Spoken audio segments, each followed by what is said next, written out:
Terus sesuai janji saya untuk menghormati UII, saya tadi sudah matur sama Pak On juga sama Direktorat.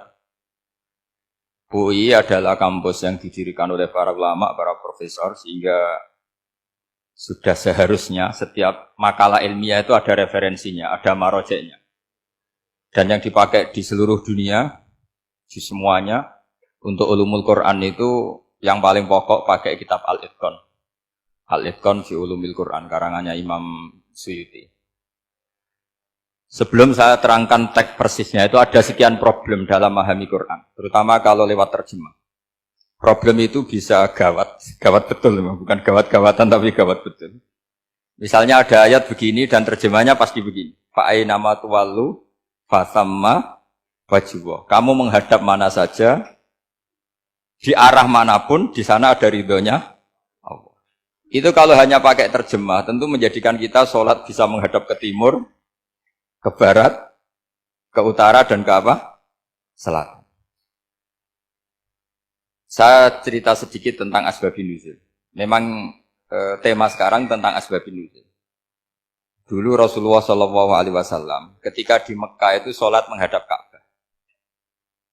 Tapi setelah pindah di Madinah, di mana Madinah itu ada komunitas Yahudi dan Nasrani, Rasulullah itu menghadap ke Baitul Maqdis, kira-kira 16 bulan. 16 sampai 17 bulan. Semua riwayat itu kisarannya hanya 16 sampai berapa? 17 bulan. Sehingga orang Yahudi itu bilang begini, Muhammad ini baiklah, meskipun dia membawa agama baru, tapi kiblatnya masih ikut kita, masih baik kan. Setelah 16 bulan, Nabi diperintahkan Allah untuk menghadap ke Ka'bah. Awal liwajaka syatrul masjidil haram. Maka orang Yahudi itu berontak. Berontaknya adalah kiblat mereka ditinggalkan. Cara berpikir orang Yahudi itu kiblat mereka ditinggal. Sehingga mereka bilang mawallahum an qiblatihim allati kanu 'alaiha. Apa yang menjadikan umat Islam berpaling dari kiblat Baitul Maqdis. Kemudian mereka provokatif betul. Ini perlu diperjelas. Provokatif. Bilang begini. Inna Muhammadan tahayyara fi dini. Muhammad ini bingung dalam beragama. Sehingga habis ngomong A, ngomong B. Habis kiblat Ka'bah, kiblat Baitul Maqdis. Sehingga dalam banyak tarikh disebutkan peristiwa kiblat itu terbanyak melahirkan orang murtad, orang yang keluar dari Islam. Gara-gara provokasi orang Yahudi, Muhammad tahayyara fi dini. Muhammad itu bingung dalam menentukan pilihan apa? Beragama. Kemudian walhasil singkat cerita, akhirnya Nabi itu madhep Ka'bah. Apa yang terjadi mukjizat itu adalah bahwa agama ini agama yang mewakili semua agama sebelumnya, yang masih orisinil. Yaitu Nabi akhirnya berargumentasi Ka'bah adalah kiblat yang asli, yang lebih tua. Terus mereka tanya, buktinya apa? Dijawab oleh Quran, fihi ayatum bayyinatum maqamu apa? Ibrahim. Ka'bah bukti tertua adalah di situ ada makam Ibrahim. Makam itu jejak kaki. Ya kalau bahasa Indonesia makam itu kuburan. Kalau dalam bahasa Arab makam itu jejak apa? Jejak kaki. Sehingga diketahui oleh sejarah, dibuktikan di situ ada jejak kaki siapa? Nabi Ibrahim. Sementara nisbatnya Baitul Maqdis itu adalah kepada Nabi Musa dan Nabi Harun.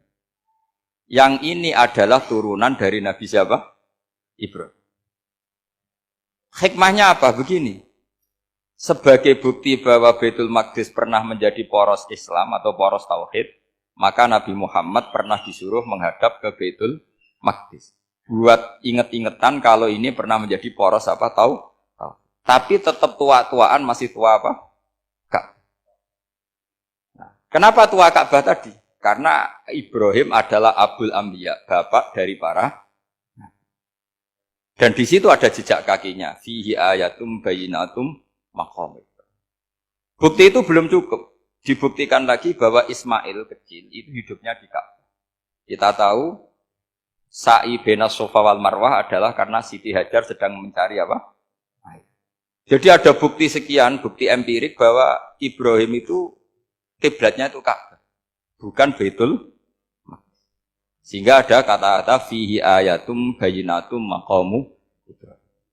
Nah, tanpa ngerti asbabun nuzul, kamu akan mengartikan fa'ina ma tuwallu fasamma wajhuhu itu salah. Karena di situ kamu menghadap mana saja, maka di situ ada ridhonya Maka para ulama memberi catatan, maksudnya begini, kamu menghadap kemana saja, asal itu yang diperintahkan Allah, maka di situ ada ridhonya. Harus seperti itu maknanya, disesuaikan dengan konteks asbabin nuzul. Tanpa seperti itu tidak bisa. Dan masih banyak lagi kepentingan tentang asbabin nuzul. Jadi problem sekarang adalah banyak mufassir yang hanya mengartikan dari terjemah. Itu bahaya sekali. Jika ada orang yang menikah secara mut'ah, itu kan mirip kayak transaksi zina. Mereka berdalil famastamta'tum bihi minhunna fa'atuhunna ujurahun. Perempuan yang sudah kamu nikmati, yang penting kamu bayar. Terjemahnya seperti itu. Karena ujur itu jamaknya ujroh. Itu fatal sekali. Padahal ayat itu begini, settingannya begini, setting siakul kalamnya atau asbabun nuzulnya begini. Ini sekaligus, memang saya sengaja ngaji dengan tema yang berat. Bentuk penghormatan pada yang ngaji. Kalau temanya ringan kan kayak TPQ. Jadi ini supaya gue keren-kerenan, ini ada doktor Pak Oni pernah dekan Fakultas Hukum. Jadi kalau saya nanti salah tinggal ditangkap saja, gampang kan? Tapi nangkap saya berurusan dengan Tuhan. Jadi kalau orang dekat Allah itu yang tanggung jawab itu Allah. Jadi dia bisa menang di kepolisian tapi kalah di hukum Tuhan. Jadi kalau berhadapan-hadapan dengan saya. Begini asbabun nuzulnya begini. Wal muhsanatu minan nisa yang awal juz 5 itu, ya kita santai aja. Yang awal juz 5 itu sebetulnya maktuf, diatafkan pada ayat hurrimat alaikum ummahatukum wa banatukum wa akhwatukum wa ammatukum wa kholatukum wa banatul akhi wa banatul ukhti. Jadi perempuan yang haram dinikah itu ada 7. Yang faktor nasab, yaitu siapa? Ibu, putri, saudara putri, bulik dari bapak, amah itu bulik dari bapak, kholah itu bulik dari ibu, keponakan dari saudara lelaki, keponakan dari saudara perempuan. Ini disebut haram karena nasab gen. Kalau orang Jawa bilang hanya 4, karena ngitungnya bulik, baik dari bapak maupun ibu. Kalau orang Jawa bilang kan bulik, terus keponakan, dihitung 1. Padahal ada keponakan dari saudara lelaki, ada keponakan dari saudara apa? Perempuan, wabanatul akhi, wabanatul ukhti. Terus kedua, haram karena rodok. Kita tahu dalam hukum Islam, rodok adalah sama dengan nasab. Jadi ibu yang pernah menyusui kamu berarti jadi ibu kamu. Dan saudara sepenyusuan berarti menjadi saudara kamu. Ini disebut wa ummahatukumul lati arda'nakum wa akhwatukum minar rodok. Terus ketiga, haram karena musoharoh, karena besanan. Jadi pagi ini misalnya saya nikah dengan Sri, bilang qabil tu nikaha wa taswijaha bil mar'il madkur. Setelah nikah dengan Sri ini otomatis ibunya dia menjadi mertua. Otomatis haram saya apa? Nikah. Ini namanya haram karena musoharoh. Atau kamu punya anak Zaid. Zaid pagi ini akad dengan Sri. Berarti Sri adalah menantu Anda. Otomatis haram bagi Anda. Itu namanya haram karena musoharoh, karena bisanan. Itu yang disebut waroba haram-haram itu kan saat terus itu wa ummahatun nisaikum. Ibu dari istri-istri kamu. Memang ini agak jelimet, tapi memang syaratnya mufassir harus biasa jelimet.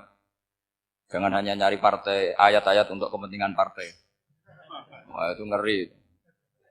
Kacau Quran dipakai kampanye.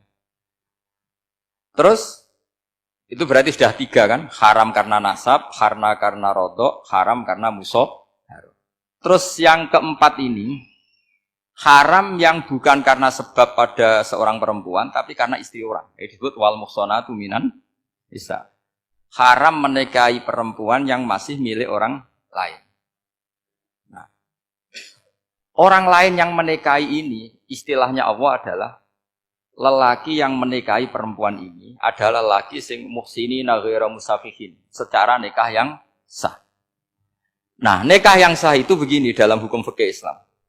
Saya nikah dengan Sri, kalau hanya akad, itu saya wajib bayar mahar hanya separuh. Jadi kalau saya janji bayar 1 miliar, berarti wajib bayar berapa? 500 juta. Kalau janjinya 100 juta, hanya bayar 50 juta. Itu yang wajib bil akdi. Nanti wajib sepenuhnya nunggu bil jima. Kalau sudah hubungan intim, baru wajib 100%. Jadi kalau ada di Jawa, nikah dengan seperangkat alat sholat, itu yang atasannya tok, Itu wajib karena akad. Nanti bawaannya nunggu setelah hubungan apa? Intim. Ini hukum Quran, bukan hukum saya. Makanya kan wa in talaqtumuhunna min qabli an tamassuhunna, saat terus fanis suma faradtum. Hanya wajib bayar setengah.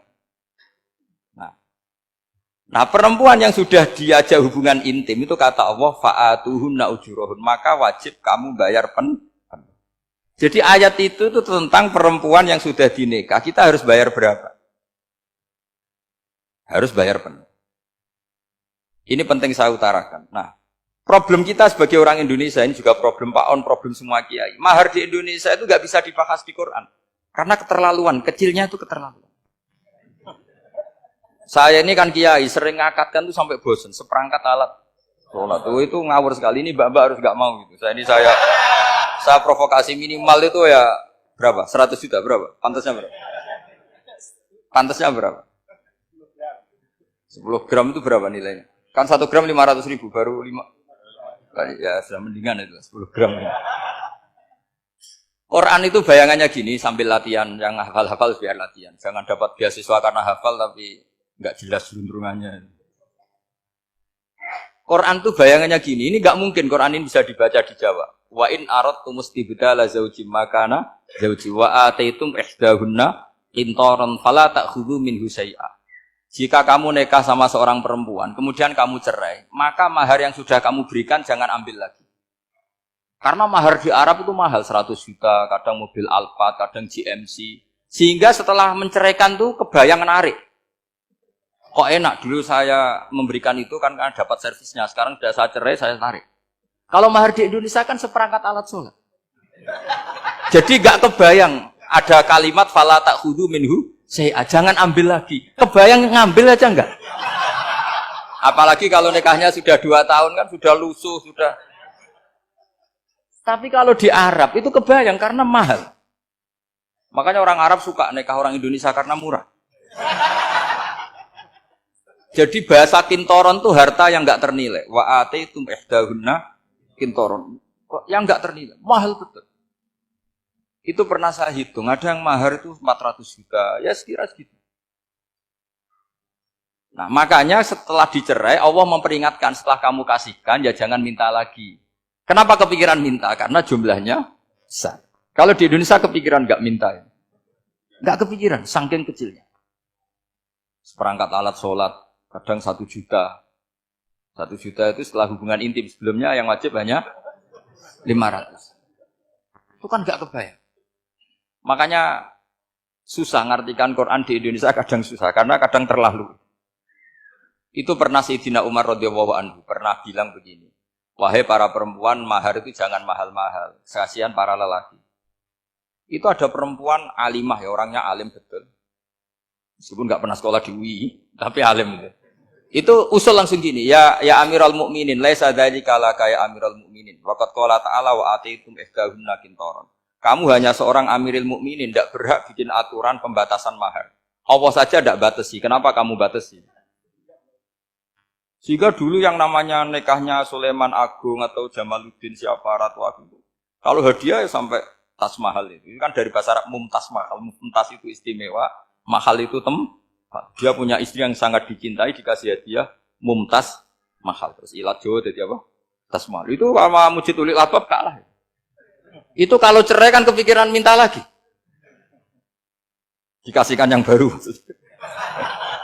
Tapi kalau di Indonesia tidak mungkin karena apa tadi? Seperangkat alat sholat. Begitu nyari yang murah lagi. Yang bagus kitanya, bungkusnya yang bagus.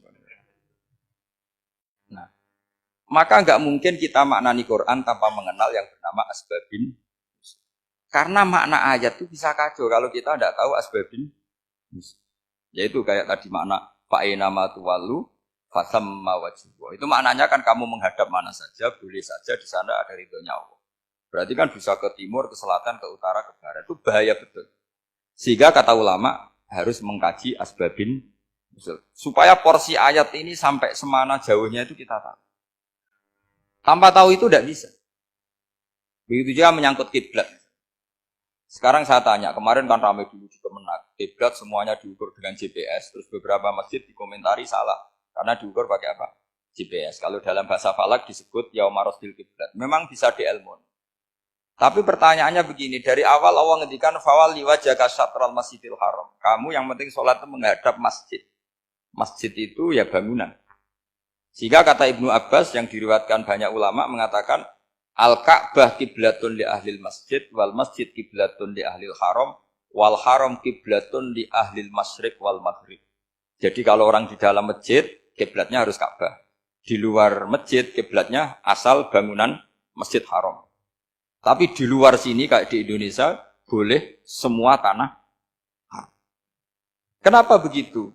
Kata Ibnu Abbas karena Quran turun bilisanin arabiyyin mubin. Jadi kalau orang Jogja kalau mau ke Jakarta arahnya kemana? Barat. Itu sebetulnya ketika Anda ke barat itu persis Jakarta apa bisa saja pasnya itu Pangandaran. Tapi orang itu akan bilang kalau ke barat ya ke Jakarta. Meskipun presisi Anda tepatnya di Pangandaran. Nah kiblat seperti itu, asal orang menghadap ke barat, itu orang sudah bilang ke kiblat. Gak usah sedetail misalnya harus pas Ka'bah. Saya pernah debat sama tim ahli Kemenang. Gak bisa Gus, sekarang ada GPS harus tepat Ka'bah. Terus saya bilang gini, kalau teori Anda benar, berarti semua masjid luasnya maksimal 16 meter. Ka'bah itu luasnya hanya 16 meter. Berarti masjid Ulil Albab yang pojok sana sama pojok sana, kira-kira itu ya sudah tidak kena Ka'bah. Kalau harus tepat, Ka'bah itu kan diameternya hanya 16. 16 sampai 18 kalau nggak salah. Berarti semua masjid kalau ingin tepat Ka'bah harus pas 16. Kalau terlalu luas pilihannya harus cekung. Kan jadi aneh. Makanya saya itu sering Pak On, dulu saya ini biasa debat fikih. Kalau di tradisi pesantren namanya Basul Masail. Saya punya teman yang paling kurang ajar, yang paling saya kenang dalam panjang sejarah. Dulu itu kalau debat fikih itu ya seru. Kalau aturan fikih kan gini, soft paling baik itu kan soft pertama. Baru kedua, baru ketiga. Yang paling keren kan soft awal, soft. Terus teman saya bilang gini Pak, ya kalau gitu gini aja Gus, desain masjid itu memanjang utara selatan. Biar semuanya soft awal. Gara-gara didesain begini kan ada soft 2, soft 3. Apa susahnya? Kita bikin mulai awal supaya masjid itu memanjang utara apa? Selatan. Supaya semuanya soft awal. Ya kalau ada hukum ya diimplementasikan dalam desain bangunan katanya. Jadi. Itu kan kacau. Terus akhirnya saya jawab, lalu setelah begitu yang paling afdol siapa? Yang dekat imam. Ya sudah, bikin cekung saja kalau gitu. Artinya gini ya, beragama itu yang sehat. Jadi beragama itu berdasar riwayat. Berdasar riwayat, pernah ada ulama yang ngitung. Madinah menghadap Ka'bah itu ya tidak pas. Pernah dihitung pakai GPS. Kiblat Madinah ke Ka'bah itu ya tidak pas. Tidak seperti yang pernah dianjurkan Kemenak. Karena apa?